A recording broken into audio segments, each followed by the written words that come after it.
lead exposure causes poison, and the poison affects very vital organs in your body.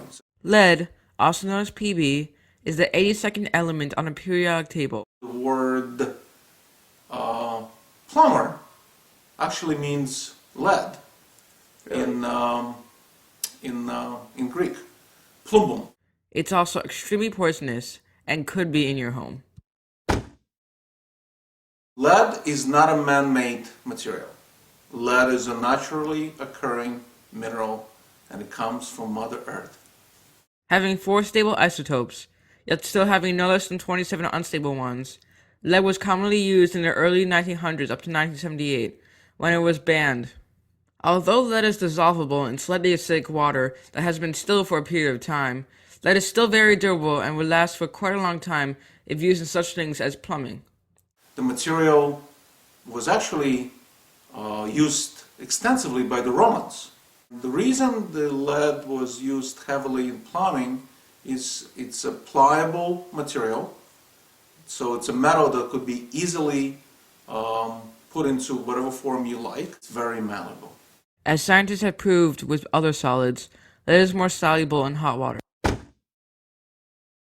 Why lead is such a problem right now, although it has always been a problem, is that lead has been getting into water through plumbing. Lead, as mentioned before, is very durable under certain conditions, making it great for plumbing and paint, although I will be focusing on plumbing. Used in such things as pipes, solder, fixture and brass faucets, and fittings, lead can really cause damage to your health even at small amounts measured in parts per billion, not parts per million. It was extensively used in this country up to 1978. And up to 1978, having lead in your paint or having leaded pipes was actually a good thing, and you would pay premium for it.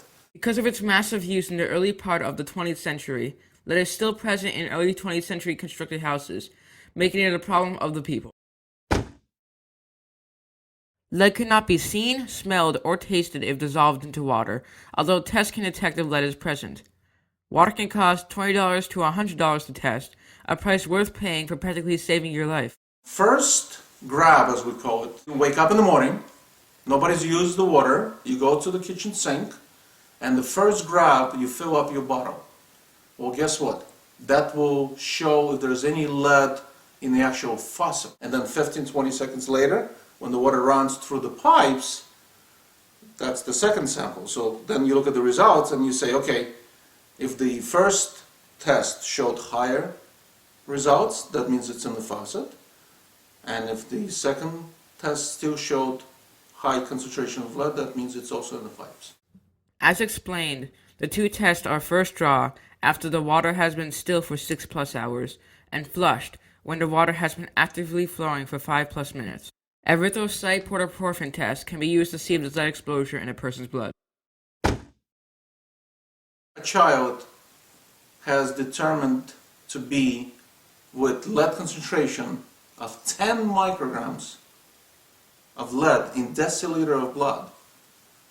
The child is then considered to be lead poisoned. Lead has many drastic effects on the victim of its poisoning, eventually escalating until the person has a chance of dying. Overall, the effects of lead focus on the nervous system, the brain, and the blood. Of course, these effects come from getting lead into the body, either from water or food with dissolved lead, or from lead paint, dust, or soil. The effects of lead are drastic and plenty, and summarize as follows. Liver damage, abdominal pains, weakness in fingers, wrists, or ankles, small increases in blood pressure, lower amount of blood cells in middle-aged to elderly people, damage to brain or kidneys, colic pains, skin pigmentation, paralysis. In children, damage to the nervous system, behavior and learning problems, slowed growth, and hearing problems. In adults, ill effects during pregnancy, reproductive problems, high blood pressure, digestive difficulties, nerve disorders, memory and concentration problems, muscle and joint pain. The EPA does regulate lead with the Safe Drinking Water Act of 1974.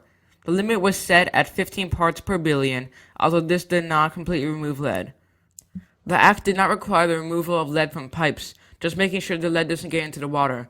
Companies like Creative Environmental Solutions, CES, come in here, removing lead from buildings in all ways, such as from lead pipes or lead paint. States can also have their own lead laws, while people can help themselves with lead. The best way with removing lead would be to remove the source, for instance, removing a lead pipe.